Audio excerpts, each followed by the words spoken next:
Chỉ vì mình bị gắn với cái hệ thống nói ngược. Đáng lẽ được về nhà hào môn nhận tổ tiên, ai ngờ lại bị đuổi ra ngoài lần nữa. Đúng lúc mình định nhảy xong chơi lại từ đầu, một bạn gái phát hiện mình nói một đằng nghĩ một nẻo. Bạn có thể nói mình nghe điều kiện phản ứng của phản ứng hạt nhân kiểm soát được không? Mình không kiềm chế nổi, mở miệng luôn. Điều kiện phản ứng của phản ứng hạt nhân kiểm soát được chẳng phải là... Bạn gái đó mừng rơn luôn. Đồng chí ơi, đất nước cần người tài như bạn đó nha. Ngay khoảnh khắc bước vào căn biệt thự sang chảnh này, mình đã cảm nhận được áp lực nặng như núi luôn á. Ba mẹ ruột của mình nhìn mình với ánh mắt đầy soi xét, kiểu như đang nhìn thứ gì đó ghê ghê vậy. Còn anh trai rẻ tiền của mình, Kỳ Bá Đạt, thì đứng chắn trước tiểu thư nhà giàu Kỳ Văn Văn. Nhìn mình cảnh giác lắm luôn. Kỳ Văn Văn thì nép sát bên mẹ kế, giả vờ làm bộ thanh cao trông trẻo. Cảnh này làm mình hoảng loạn liền tức khắc. Tệ hơn nữa là mình vừa bị gắn cái hệ thống nói ngược. Nói ra toàn lời ngược lại ý mình thôi. Lúc này, ba kế lên tiếng, Văn Văn cũng là nạn nhân năm đó thôi. Nhưng giờ con đã về rồi. Tụi ta cũng không bạc đại con đâu. Hai đứa phải sống hòa thuận nha. Mẹ kế ôm chặt Kỳ Văn Văn, Văn Văn là đứa ngoan. Nó ở bên mẹ bao năm nay. Mẹ xem nó như con ruột luôn rồi. Kỳ Văn Văn lập tức khóc òa lên. Ngay tại chỗ diễn một màn mẹ con tình thắm luôn. Mẹ kế thở dài, hai đứa đều là con của mẹ. Nên chân chân à, mẹ. Hy vọng hai đứa sống vui vẻ với nhau nha. Kỳ Bá Đạt bỗng cười phá lên. Chân chân hả? Tên nghe buồn cười ghê ha. Lúc này mình chưa kịp mở lời, ba kế đã hơi khó chịu, sao không trả lời? Có gì không hài lòng với quyết định của tụi ta hả? Mình giật mình hoảng hốt, vội vàng đáp, dạ có. Xong đời, lỡ miệng rồi, quên mất cái hệ thống nói ngược luôn. Ba kế với mẹ kế không ngờ mình trả lời vậy, nhất thời không biết phản ứng sao luôn. Kỳ Văn Văn thì nhanh nhỏ diễn tiếp, giả bộ đáng thương liền. Chị ơi, chị không muốn em ở lại nhà hả? Em đúng là nên đi thật rồi. Bản thân đã thay chị được ba mẹ yêu thương bao năm nay. Giờ chị về rồi, em cũng nên trả lại cho chị thôi. Nói xong nó đứng dậy định bỏ đi, nhưng bị Kỳ Bá Đạt kéo ngay vào lòng. Không phải lỗi của Văn Văn. Ba mẹ thương em, vì em vốn đáng được thương mà. Người đáng đi là kẻ khác cơ. Nói xong, nó nhìn chằm chằm mình luôn. Ba kế vội mắng nó. Bá Đạt im miệng cho ba. Nhưng ba kế cũng thất vọng với mình lắm. Văn Văn là con gái cưng của tụi ta, con cũng là con gái tụi ta. Ba không muốn nhà mình xào xáo, nên con có thể sống hòa thuận với Văn Văn không? Bốn cặp mắt nhìn mình chằm chằm. Mình không thoát nổi câu hỏi này, đành nhắm mắt đáp bừa. Không thể. Giây tiếp theo mình bị đuổi khỏi biệt thự luôn. Cô giúp việc còn nhổ nước bọt theo. Đồ không biết trời cao đất dày, dám mơ mộng so bì với tiểu thư nhà này. Thật ra mình chẳng muốn tranh giành với Kỳ Văn Văn, cũng không muốn cướp đời ai hết. Nhưng ai bảo mình bị dính cái hệ thống nói ngược đâu chứ. Mà ba mẹ nuôi thì chỉ muốn bán mình lấy giá cao. Giờ bị ba mẹ ruột đuổi, mình cũng hết đường. Về nhà chắc thảm lắm luôn. Thế là mình lang thang trong khu biệt thự. Chẳng bao lâu đã đói meo khát khô. Mình không nhịn được than thở. Đời sao mà khó quá vậy nè. Sao cứ phải bắt mình dính cái hệ thống dở hơi này chứ. Nhưng mình cũng hiểu, dù có cố lấy lòng Kỳ Văn Văn, ba mẹ cũng chẳng ưa mình đâu. Như ba mẹ nuôi từng nói vậy, mình là đứa chẳng ai thích cả. Lúc này mình thấy một con sông, đột nhiên không kìm được bước tới. Kết thúc thôi, mình mệt lắm rồi. Nhưng ngay khi mình vừa bước xuống sông, một giọng nữ hoảng hốt vang lên. Đừng mà, dừng lại ngay đi. Thấy một bạn gái lao tới luôn, nhanh như chớp đè mình xuống đất. Chú Vương, qua đây nhanh lên, mình đè được rồi nè. Ấn tượng đầu tiên của mình là bạn ấy khỏe ghê luôn. Sau này mới biết, bạn ấy là vận động viên cử tạ nữ hạng 49 kg của đội tỉnh đó nha. Đưa mình lên xe xong, bạn ấy lo lắng hỏi, sao bạn lại không muốn sống nữa vậy? Nhà bạn đối xử tệ với bạn hả? Mình bỗng thấy tủi thân ghê. Không có, bạn ấy như hiểu ra gì đó, nhìn mình với ánh mắt thêm chút thương cảm.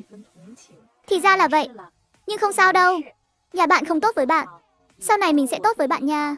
Nói xong bạn ấy hỏi tiếp, bạn đói không? Không đói. Giây sau bụng mình réo âm lên luôn.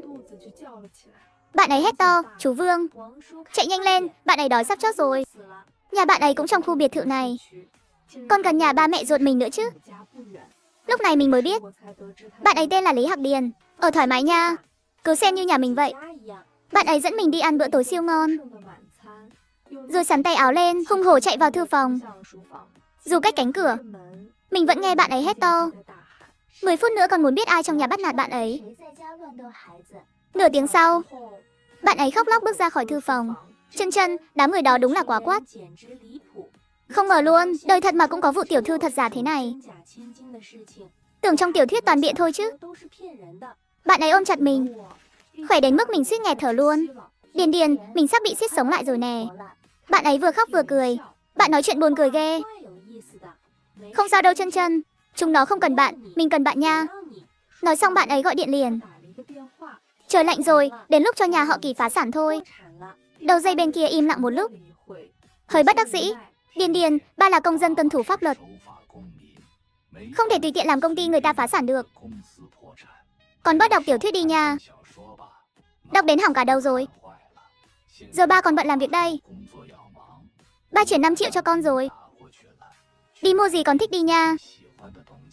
Chưa kịp để Lý Hạc Điền nói hết, đầu bên kia cúp máy cái rụp. Cùng lúc đó, tin nhắn chuyển tiền cũng tới luôn. Lý Hạc Điền bực mình lắm. Lần nào cũng vậy, chẳng cho người ta nói hết câu luôn. Nhưng bạn ấy nhanh chóng phấn chấn lại. Nhưng mà chân chân, bạn yên tâm, mình với con nhỏ trà xanh kia cùng lớp. Đợi mình đi học, mình sẽ kể hết cho cả lớp biết nó là tiểu thư giả. Nhưng mà trà xanh không dễ đối phó vậy đâu. Hè vừa xong, Lý Hạc Điền nhờ ba bạn ấy xếp mình với bạn ấy chung một lớp.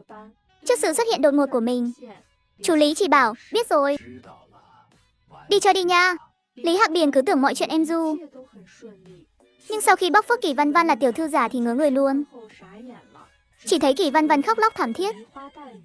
Chị ơi, chị giận ba mẹ vì không đuổi em ra khỏi nhà hả? Nếu em đi khỏi đây mà chị được về với ba mẹ thì em sẵn sàng đi luôn. Mấy bạn đứng xem thương Kỳ Văn Văn lên tiếng liền. Văn Văn, sao phải là bạn đi chứ? Bạn hiền lành thế này. Đúng vậy. Nhưng nó chỉ cười nhẹ. Nhờ chị chăm sóc ba mẹ dùm em nha. Nói xong nó lảo đảo chạy ra ngoài luôn. Đúng lúc đụng phải Kỳ Bá Đạt đang hừng hực tức giận. Nó ôm chầm Kỳ Văn Văn ngay. Em không được rời xa anh. Em mới là người nhà anh công nhận. Điền Điền bị màn phối hợp siêu mượt này sắp đến không nói nên lời. Nghẹn mãi mới hỏi mình, anh bạn vừa du học Đức về hả trời? Kỳ Bá Đạt liếc Điền Điền một cái, vẫn nhắm thẳng vào mình. Đừng mơ thay thế vị trí của Văn Văn. Nhưng nếu bạn biết thân biết phận, tụi này cũng không phải không rộng lượng đón bạn về. Điền Điền lo cho mình hỏi nhỏ, Chân, bạn muốn về nhà không? Thấy mình lắc đầu, Kỳ Bá Đạt nổi điên liền. Lý Hạc Điền, bạn nghĩ thứ bạn mang về nhà là đồ tốt đẹp gì hả? Văn Văn đối xử tốt với nó thế, mà nó dám nói trước cả nhà là có nó thì không có Văn Văn. Văn Văn cũng là nạn nhân năm đó mà. Thì sao nổi, với thái độ của bạn. Chân chân về cũng bị tụi bạn bắt nạt thôi. Nói xong Điền Điền chỉ tay vào Kỳ Văn Văn. Hay bạn về nhà ba mẹ ruột bạn đi. Lúc mình gặp chân chân, bạn ấy đang định nhảy sông đó nha. Không phải mình đi ngang qua. Kỳ Bá Đạt nghe xong nóng mặt, xong tới định đánh người, ai ngờ bị Điền Điền tát một phát dính tường luôn. Ăn nhiều vào mà luyện thêm đi. Mẹ mình nói trước sức mạnh tuyệt đối, mọi thứ đều là hư không thôi, nhờ có Điền Điền bảo vệ. Kỳ Văn Văn chỉ dám cà khịa mình vài câu. Như lần nó hỏi mình, chị ơi, chị thấy cái vòng tay này đẹp không? Ba mua riêng cho em đó nha. Em không khoe đâu. Mình đáp thẳng luôn, không đẹp. Nhưng hợp khí chất của bạn lắm. Ánh mắt Kỳ Văn Văn lập tức chuyển sang oán trách. Chị chắc không phải ghen tị với em chứ? Không sao, bà tốt với tụi mình lắm. Nếu chị về nhà, ba cũng mua cho chị thôi. Mình cười nhẹ. Mình buồn lắm luôn à. Bạn học giỏi thế, thật là đáng ghen tị. Thật ra tháng trước nó vừa thi đội sổ thứ 2. Kỳ Văn Văn lập tức nổi đó. Thì sao chứ? Anh mình nói sẽ nuôi mình cả đời luôn. Bạn định ly dị anh ấy hả? Kỳ Văn Văn đỏ mặt liền. Tụi mình chưa cưới mà. Không đúng, ai bảo mình muốn cưới anh ấy đâu.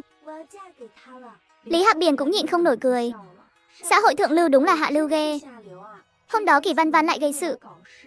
Nó mách với cô giáo, cô ơi, vòng tay kim cương của em mất rồi. Cô Lâm dạy tụi mình là một cô trung niên nghiêm khắc lắm. Cô hỏi Kỷ Văn Văn, em tìm kỹ chưa vậy? Dạ tìm khắp nơi rồi ạ. Em nhớ trước giờ thể dục. Em để trong bàn học. Về thì không thấy đâu nữa. Em nghĩ ai đó lấy mất rồi. Chu Đông Đông, bạn theo đuôi Kỷ Văn Văn, cũng lên tiếng. Cô ơi, em nghĩ Kỷ Chân Chân có khả nghi lắm.